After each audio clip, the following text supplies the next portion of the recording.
अहंकार की रस्सी। एक बार एक गुरुदेव अपने शिष्य को अहंकार के ऊपर एक शिक्षाप्रद कहानी सुना रहे थे। एक विशाल नदी जो कि सदाबहार थी, उसके दोनों तरफ दो सुंदर नगर बसे हुए थे।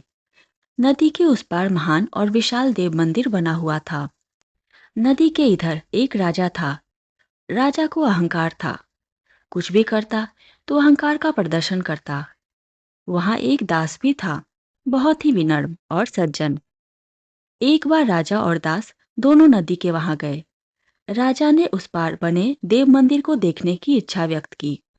दो नावें थीं। रात का समय था। एक नाव में राजा सवार हुआ और दूसरी नाव में दास सवार हुआ। दोनों नाव के बीच में बड़ी दूरी थी।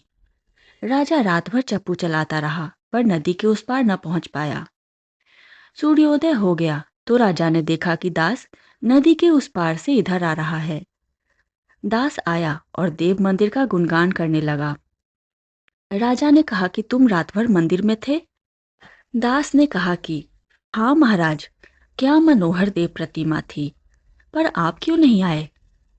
अरे मैंने तो रात भर चप्पू चलाया, पर गुरुदेव ने शिष्य से पूछा, वत्स बताओ कि राजा रात भर चप्पू चलाता रहा पर फिर भी उस पार न पहुंचा, ऐसा क्यों हुआ? जबकि उस पार पहुंचने में 1 घंटे का समय ही बहुत है। शिष्य बोला, हे नाथ, मैं तो आपका अबोध सेवक हूँ, मैं क्या जानूं, आप ही बताने की कृपा करें। ऋषिवर ने कहा, वत्स, राजा ने चप्पू तो रात भर चलाया पर उसने खूंटे से बंधी रस्सी को नहीं खोला। और इसी तरह लोग जिंदगी भर चप्पू चलाते रहते हैं, पर जब तक अहंकार के खूंटे को उखाड़ कर नहीं फेंकेंगे, आसक्ति की रस्सी को नहीं काटेंगे, तब तक नाव देव मंदिर तक नहीं पहुंचेगी। हे वत्स, जब तक जीव स्वयं को सामने रखेगा तब तक उसका भला नहीं हो पाएगा।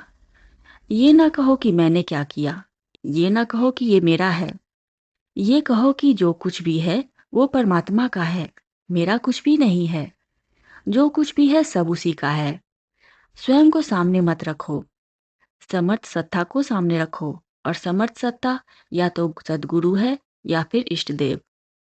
यदि नारायण के दरबार में राजा बनकर रहोगे तो काम नहीं चलेगा, वहां तो दास बनकर रहोगे तभी कोई मतलब है। जो अहंकार से ग्रसित है वो राजा बनकर चलता है, और जो दास बनकर चलता है वो सदा लाभ में ही रहता है। इसलिए नारायण के दरबार में राजा नहीं, दास बनकर चलना। शिष्य सारी बातें समझ चुका था। आशा करती हूँ ये छोटी सी कहानी आपको पसंद आई होगी।